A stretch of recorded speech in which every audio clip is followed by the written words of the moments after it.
Magandang tanghali po. Ngayon ay magtuturo naman tayo sa ating garden na maliit na garden natin. Hindi ito yung talagang totaling yung farm na garden. Ito ay maliit lamang. So, kasi nga ito ay malapit lang ito sa bahay namin at gusto kong magluto ng pakbet.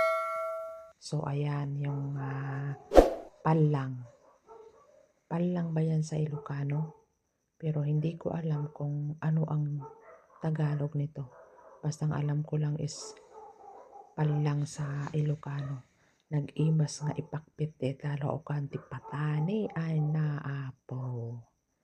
So ayan, agburas tayo reta. Tailaok tayo ti pakbet. Tapos mga lanak tumanininti patani ijay ta sidik ta balay. Mi adati tanim mi nga patani. So, ayan, mamitas tayo. Masarap kaya yan.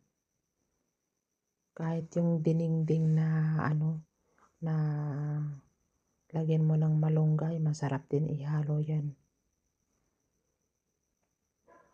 So, dito lang yan sa mga Ilocanios na Ilocanios. Makikita mo mga sari-saring mga gulay na kinakain lahat ng mga gulay. So, ayan yung kamatis. Oh, namumunga na yung kamatis namin. Oh, yan. Maliit lang na garden yan dyan. So, meron din tayong dito, yung ating sitaw. Meron din dyan. Maliit na sitaw. May kalabasa. Yung kalabasa na yan ay dahil nga mahirap kumuha ngayon ng mga pang-akyatan. So, pinasadya na namin na paano na lang sa lupa. So, ayan o. Ganda-ganda ng ng kalabasa.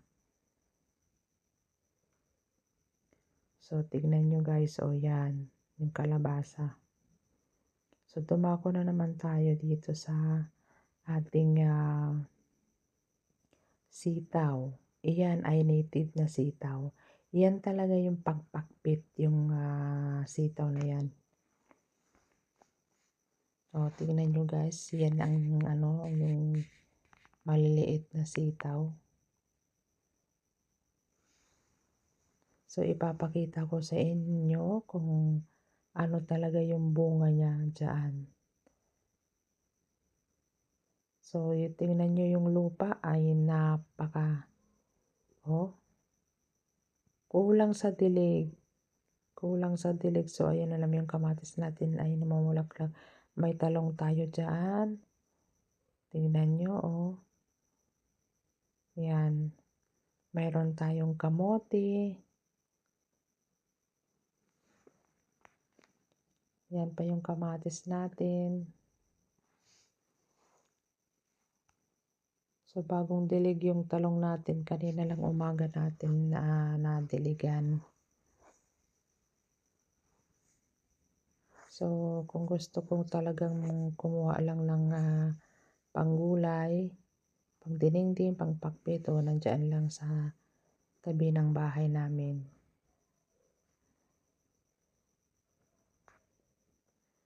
So, tingnan nyo guys. O, yan. Pinsitaw.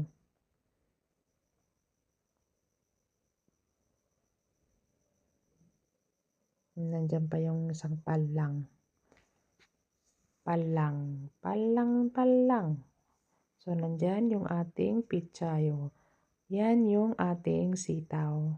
O, yan yung pinaka-native niya. Yan ang masarap na pangpakpit talaga. Yung maliit. Maiksi pala. Maliit. Maiksi na sitaw. Yun talaga yung native na sitaw. O, diba? Masarap kaya yan. Andyan pa yung mustasa natin. Yung pitsay.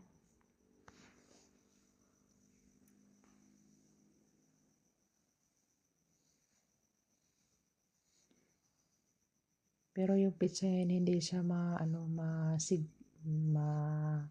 maganda yung pagkatubo niya. Mahirap kasi ngayon dito kasi ang mga tanim ay walang masyado kasing ulan, kaya tignan nyo na yung lupa. Ito yung tuyo siya.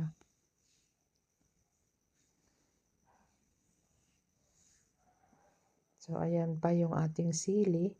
Yung sili na yan, pag pang ano yan, yung dahon niya, pwede mong ihalos sa tinola. Yan talaga yung pang tinola na sili yung dahon. So nandiyan pa yung ating sitaw. Aday utong. O, diba?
So ayan, diyan na tayo magtatapos ng ating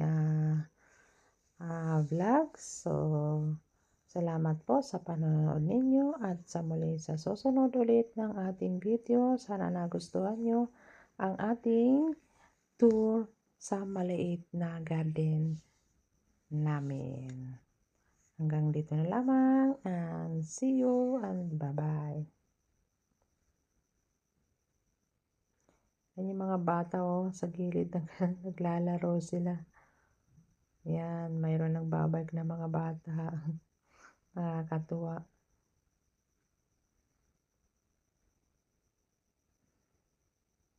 Ang paligid namin ay may mga prutas, yung daming gulay.